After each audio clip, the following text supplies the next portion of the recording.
کہا تو نے کہ جو مانگو ملے گا، رضا تجھ سے تیرا سائل ہے یا غوث۔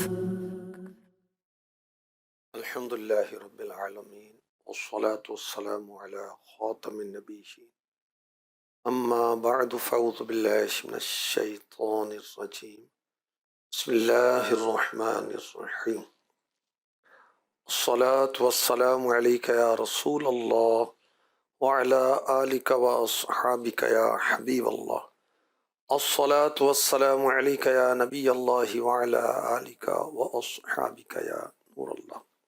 فرمایا آخری نبی مکی مدنی محمد عربی صلی اللہ علیہ وآلہ وسلم نے من سلم علی عشرا فکأنما اعتق رقبۃ، جس نے مجھ پر 10 بار سلام بھیجا گویا اس نے ایک گردن کو آزاد کیا، یعنی غلام کو آزاد کیا۔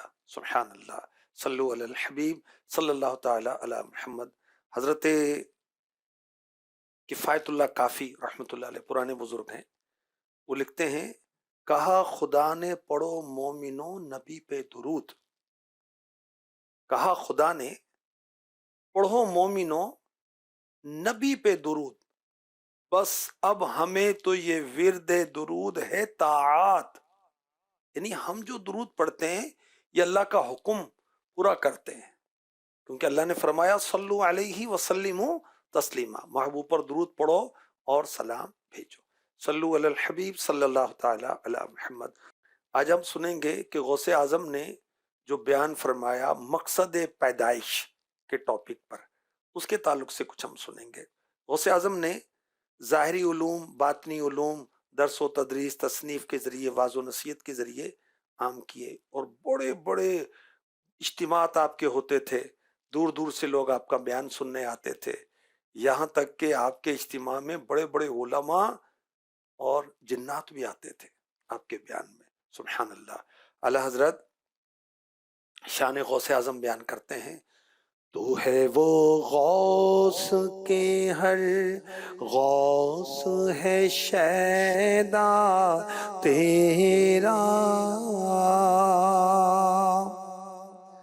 تو ہے وہ غوث کے ہر غوث ہے شیدا تیرا، تو ہے وہ غیث کے ہر غیث ہے پیاسا تیرا،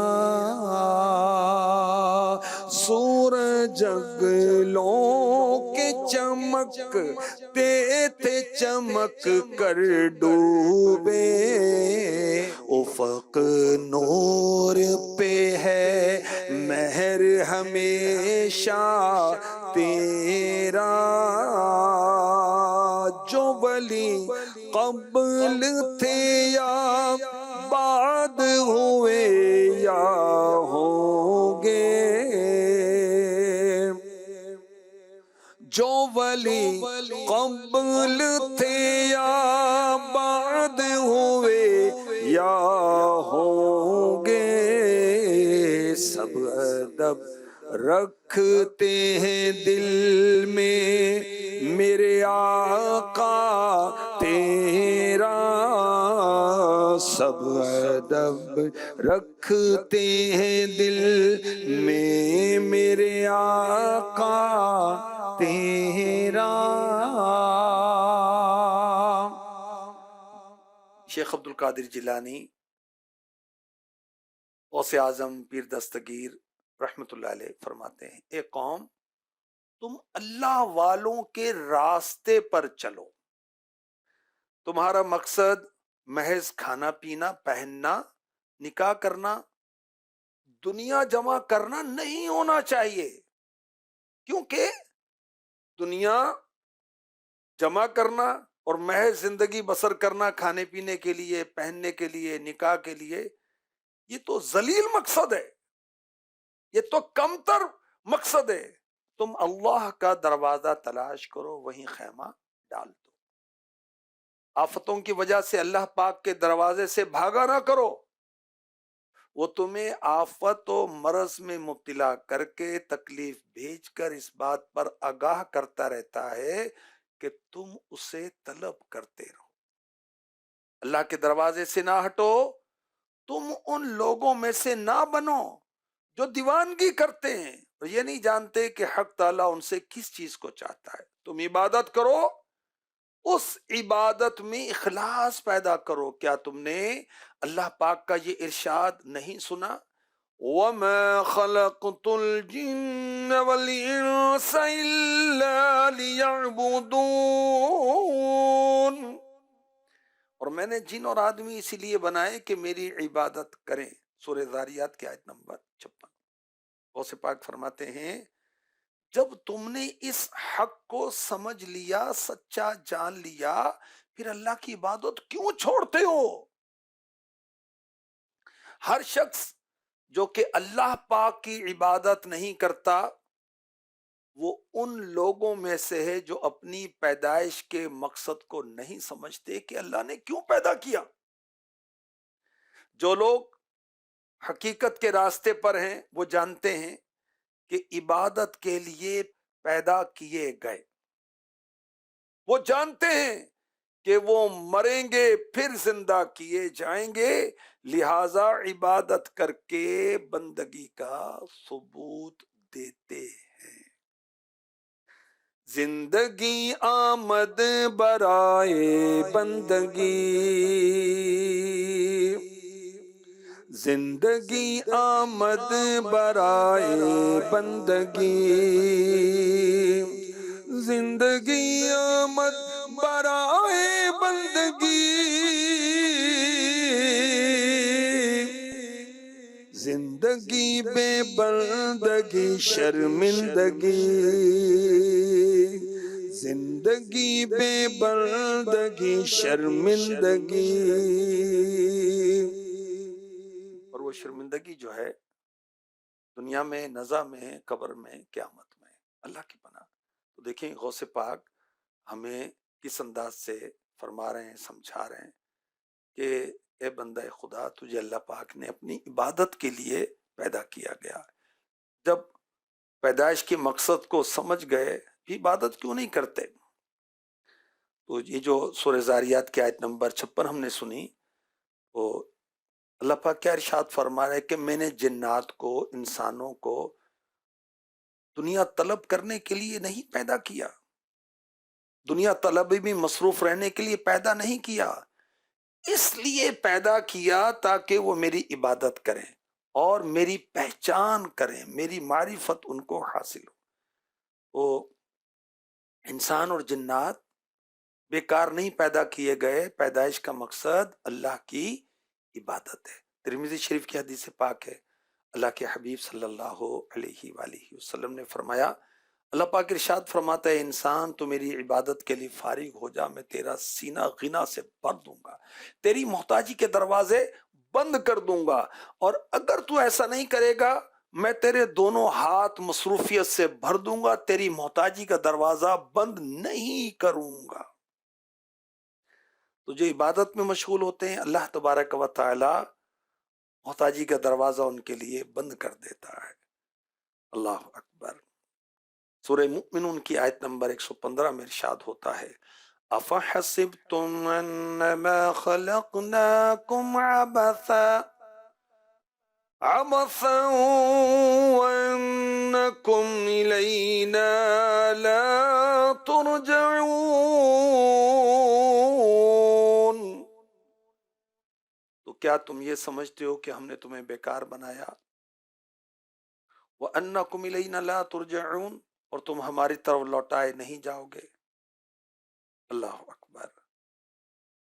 یہ قیامت کے روز اللہ پاک فرمائے گا تم کتنے نادان تھے، اپنی قدر و مرتبے کو نہیں پہچان سکے، بار بار یاد دہانی کرائی تمہیں کوئی فائدہ نہیں ہوا، سمجھتے نہیں کہ ہم نے تمہیں جانور نہیں بنایا تھا بلکہ انسان بنایا تھا تاکہ تم نیک اور برے اعمال کا معاملہ کرو۔ اللہ اکبر۔ ہماری تخلیق کھانے پینے عیش اڑانے کے لیے نہیں ہے، شیخ عبد القادر جیلانی فرماتے ہیں اپنی آخرت کو اصل مال بناؤ، دنیا کو اس کا نفع بناؤ، اور اپنا وقت پہلے اپنی آخرت کے حصول میں لگاؤ، پھر اگر وقت بچ جائے تو اپنی دنیا میں ذریعہ معاش کی طلب میں لگو۔ اس کے الٹ اپنی دنیا کو اصل مال، آخرت کو اس کا نفع نہ بناؤ، اگر کچھ وقت بچ گیا تو اسے اپنی آخرت کے لیے لگاؤ، اس میں 5 نمازیں ادا کرو، مگر اس طرح کے ارکان کو چھوڑ کر واجبات کو ہی الٹ پلٹ کرو، رکوع سجود ارکان نماز میں اطمینان تسلی کے بغیر انہیں جلد جلد ادا کرو، یا تھکن و مشقت تجھے آلے تو نماز کی ادائیگی سے مردے کی طرح رات میں تو سویا رہے، دن میں نفس و خواہش اور شیطان کی پیروی میں بیکار رہے۔ میرے غوث پاک، میرے مرشد فرماتے ہیں یہ نہ ہو کہ اپنی آخرت کو دنیا کے بدلے نفس کا غلام اور اس کی سواری بن کر بیچ دے، جبکہ تجھے اس کی سواری کرنے، اسے سنوارنے، اس کی مشقت اور اسے سلامتی کے راستوں پر چلانے کا حکم دیا گیا ہے، اور وہ سلامتی کے راستے آخرت اور اس کے مولا کی عبادت کے راستے ہیں۔ غوث پاک فرماتے تو نے نفس پر اس سے اس کی خواہشات قبول کر کے ظلم کیا، نفس کی لگام نفس ہی کے حوالے کر دی، نفس کی خواہشات اور لذتوں میں تو نے اس کی پیروی کی، اس کے شیطان اور اس کی خواہش کی تو نے موافقت کی، تو تجھ سے دنیا اور آخرت دونوں کی خیر فوت ہو گئی، دونوں جہاں میں تو نے خسارہ پایا، قیامت میں دین کے اندر سب سے زیادہ مفلس و نادار اور سب سے زیادہ نقصان والوں میں داخل ہوگا۔ نفس کی پیروی کرنے کی وجہ سے دنیا سے اکثر حصہ نہ پائے گا، نفس کو آخرت کی راہ پر لے کر چلا، آخرت کو اپنا اصل مال بنا لے تو تو دنیا اور آخرت میں نفع پائے گا، تجھے تیرا حصہ دنیا میں رچتا پچتا پہنچے گا، تو عزت والا ہوگا، محفوظ ہوگا، جیسے کہ نبی پاک علیہ الصلوۃ والسلام نے ارشاد فرمایا بے شک اللہ پاک آخرت کی نیت پر دنیا عطا کرتا ہے، اور دنیا کی نیت کرنے والوں کو آخرت عطا نہیں کرتا۔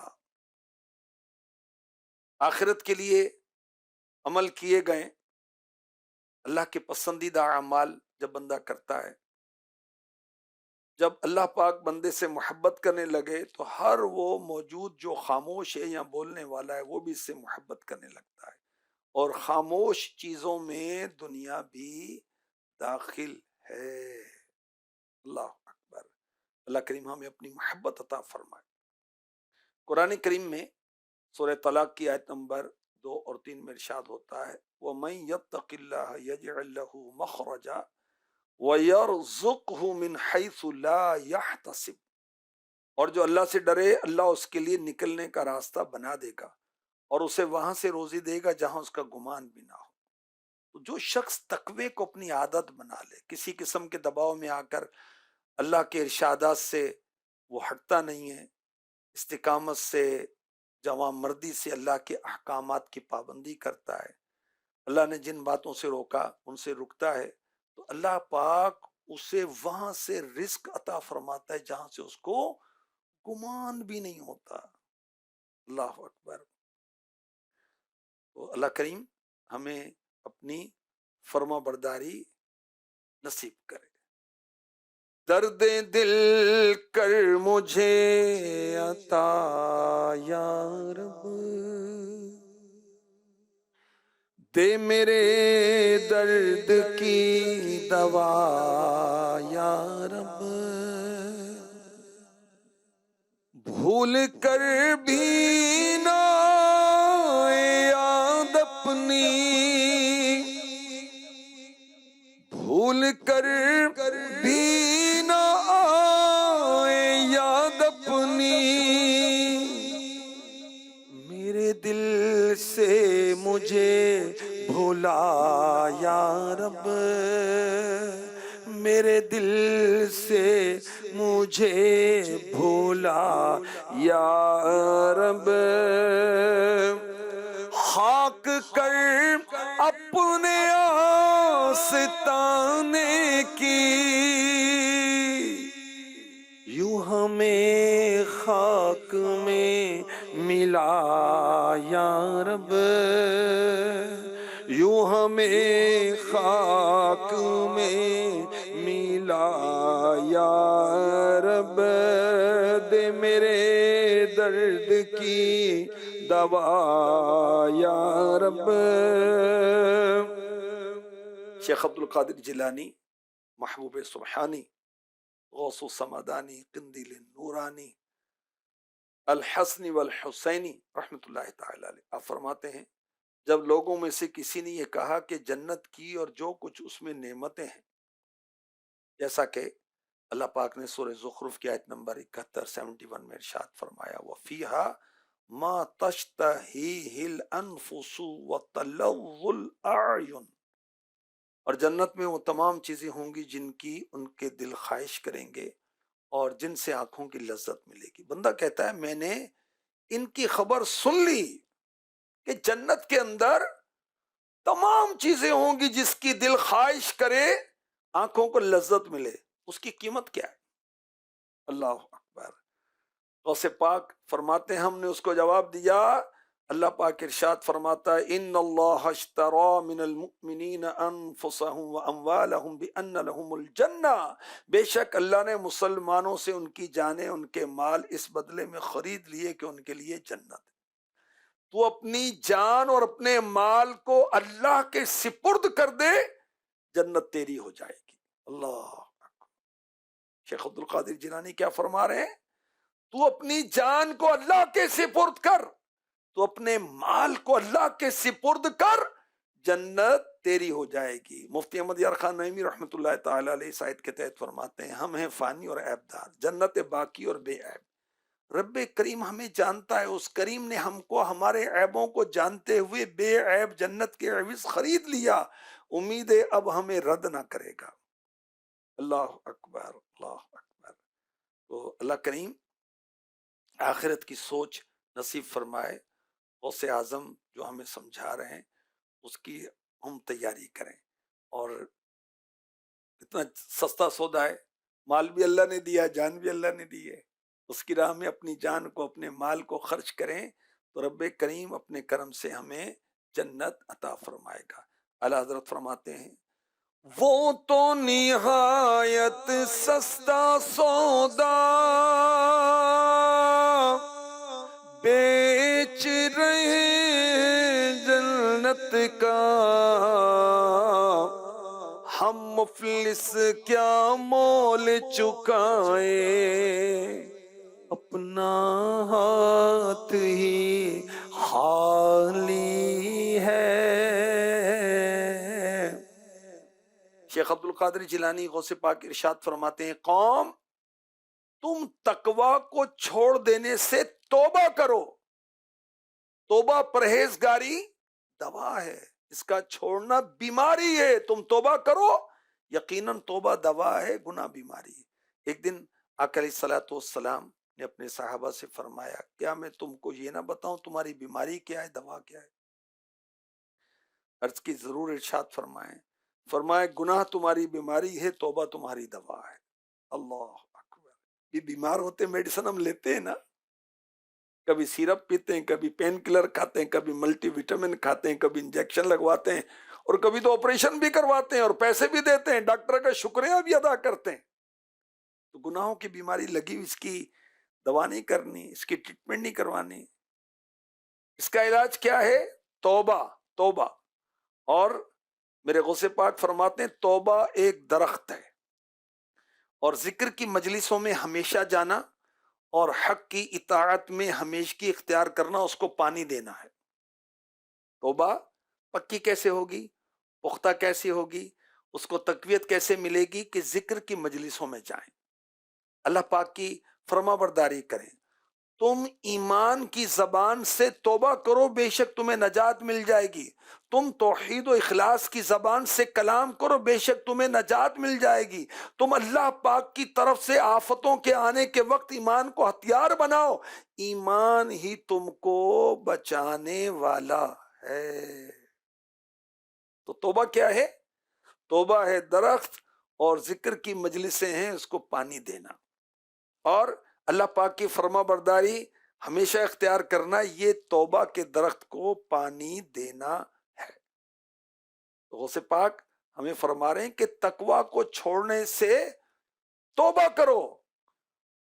توبہ پرہیزگاری، تقوی پرہیزگاری یہ دوا ہے، اور اس کو چھوڑ دینا یہ بیماری ہے. سورہ انعام کی آیت نمبر 110 میں رب کائنات فرماتا ہے وَنُقَلِّبُ أَفْئِدَتَهُمْ وَأَبْصَارَهُمْ، اور ہم پھیر دیتے ہیں ان کے دلوں اور آنکھوں کو. مفتی احمد یار خان نعیمی فرماتے ہیں دل بگڑنے کی 3 نشانیاں ہیں: اطاعت میں لذت نہ پانا، گناہوں سے خوف نہ ہونا، کسی کی موت سے عبرت نہ پکڑنا. اب غور کریں، ہمارا دل بگڑا ہوا ہے، صحیح ہے، اپنا ذرا جائزہ لے لینا بھائی. کس طرح نماز میں مزہ آتا ہے، دھکے دے دے کے نکالنا پڑتا ہے بھائی، آ جاؤ یار نماز پڑھ لو بھائی، اذان ہو گئی، درود شریف ہو گیا، اب کہنے والے بھی کہہ رہے ہیں ابھی سستی ہے. اچھا پڑھ بھی لی تو اس کے اندر وہ لذت نہیں آتی. دکان میں گھوم رہے ہیں، مکان میں گھوم رہے ہیں، دوستوں میں گھوم رہے ہیں، سیر تفریح کر رہے ہیں، یہ نماز پڑھ رہے ہیں بھائی. اطاعت میں لذت نہیں آتی، ذکر میں لذت نہیں آتی، اٹ مینس دل بگڑ گیا. گناہوں سے خوف نہیں ہے، بد نگاہی، بد کلامی، تہمتیں لگ رہی ہیں، تکبر ہو رہا ہے، خود پسندی میں مبتلا ہے، ظاہر باطن گناہ گناہ گناہ. توبہ استغفر اللہ. پتہ چلا دل بگڑ گیا. اور کسی کی موت سے عبرت نہ پکڑنا. مجھے بتائیں، اور دیگر کاموں کے اندر تو ہم تجربہ کر لیتے ہیں کہ بھئی اس موڑ پر میرا حادثہ ہوا تھا، آئندہ احتیاط کروں گا. اس موڑ پر میری موٹر سائیکل سلپ ہوئی تھی، اب میں نے احتیاط سے چلانی ہے. موت کا تجربہ تو ایک ہی بار ہونا ہے، تو سیکنڈ ٹائم تھوڑی ہوگا. فرسٹ اور لاسٹ، پہلا اور آخری تجربہ ہونا ہے. مر جائیں گے وہ قبر میں چلے جائیں گے بھائی. اللہ اکبر. تو کسی کی موت سے عبرت پکڑیں گے نا. اچھا کسی کی موت سے ہم عبرت نہیں پکڑ رہے، اس کا مطلب یہ ہے کہ ہمارا دل بگڑ چکا ہے. تو توبہ کے ذریعے سے اپنے دل کے علاج کو ہمیں کرنا چاہیے. اور یاد رکھیں کہ باطنی امراض جو ہیں، مکتبۃ المدینہ کی کتاب ہے باطنی بیماریوں کی معلومات، 47 باطنی بیماریاں اور مہلکات یعنی ہلاک کرنے والی چیزوں کا اس میں بیان ہے. ریاکاری، خود پسندی، حسد، بغض، کینہ، تعریف کی بڑی خواہش ہے، عزت کی بڑی خواہش ہے، دنیا کی بڑی محبت ہے، شہرت کی بڑی طلب ہے، مالداروں کی بڑی تعظیم کی جاتی ہے، مسکینوں کی بے عزتی کی جاتی ہے، بری خواہشات جو ہوتی ہیں اس کو اپنانے کو دل چاہتا ہے، اور استغفر اللہ مداہنت کا شکار ہو جاتے ہیں. کفران نعمت، اللہ کی نعمتوں کی ناشکری ہو رہی ہے، لالچ، بخل اور لمبی امیدیں، بدگمانی، نہ جانے کیا کیا کیا. 47. اب ان تمام باطنی امراض کا علاج کیسے کریں؟ مختصر کرتا ہوں، اختتام کی طرف ہے ہمارا پروگرام. نمبر 1، کامل مرشد کی صحبت اختیار کریں. وہ ہماری برائیاں بتائیں گے، ہم بچیں گے، علاج ہو جائے گا. دیندار دوست بنائیں. دیندار دوست وہی جو دین سکھائے، دین پہ چلائے. ہم دین پر چلیں تو حوصلہ افزائی کریں، نہ چلیں تو ہمیں سمجھائے. تیسرا، جو دشمن تیری برائیاں بیان کریں اس سے خبردار رہے. دوست تو تعریف ہی کرے گا نا، دشمن بتائے گا تجھ میں کمزوری کیا ہے، اس کو سن اور اس سے دور ہو.